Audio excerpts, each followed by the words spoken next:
Hey, it's Paige here and welcome back to another one of my videos. Today I'm here to talk to you about being genuine, and I've got 3 really quick tips for you today. The first one I have is on a fake smile versus a real smile. People can tell when you're actually giving a genuine smile as opposed to a fake smile.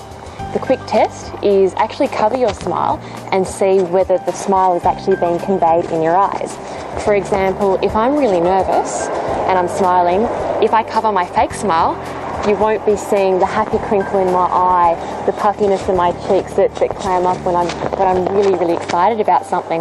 Whereas if I've actually got a genuine smile, you can see it in my eyes, it's all over my body language, my face, the way I'm talking to you, and my tone of voice.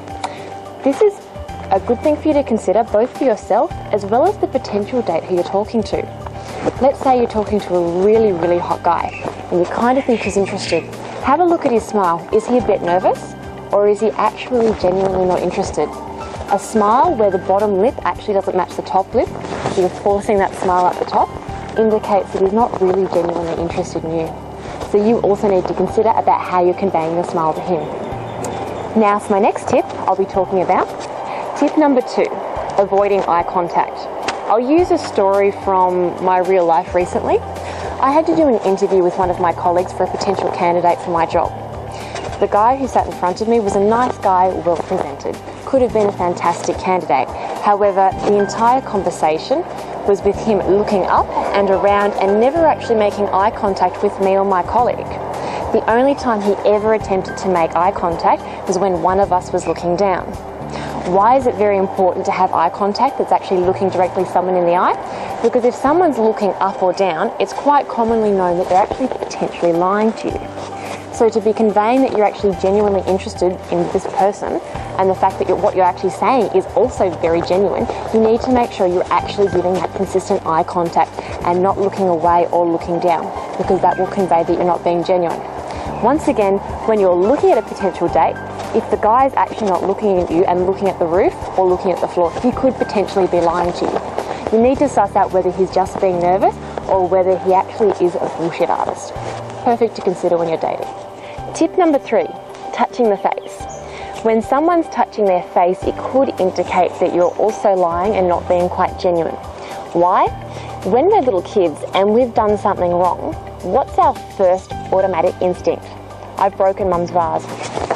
Oh my gosh, I've broken mum's vase. You actually put your hands in front of your face, trying to hide the fact, your reaction to what you've actually just said or actually done. Same goes when we're adults. When you're an adult, you don't obviously go, I'm lying. But what you do actually convey sometimes when you're nervous about what you're saying is you might talk with your hand in front of your face. If your finger or your hand is touching your lips, it could be indicating that you're lying and not actually being genuine. Same thing if your guy's actually touching his hands, touching his face or fiddling too much with his ear or his hair. Think about what you're actually saying to this person and whether you're actually telling the truth. So once again, when you're sitting down, do me a favour.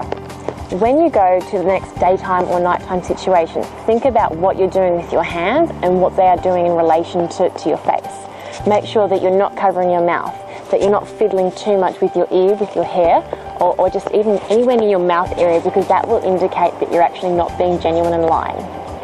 Anyway, in summary, so what I've told you today, we've had a quick talk about the fake smile versus the real smile. Remember, if you're practicing at home, do the cover-up test. Is it a real smile or is it a fake smile? Tip number 2, avoiding eye contact. Please don't look at the roof or look at the floor. Keep a strong, consistent eye contact with the person that you're talking to. Not only will it convey that you're being genuine, it will also make you seem a bit more sexy because you've got the confidence to look them in the eye and talk to them directly. My 3rd tip was about not touching your face. Don't indicate that you're lying or not being genuine by touching especially the lip area or potentially the chin, resting on your arm, those types of things. Anyway, those were my 3 quick tips for today. I hope you have a fabulous day. Signing off.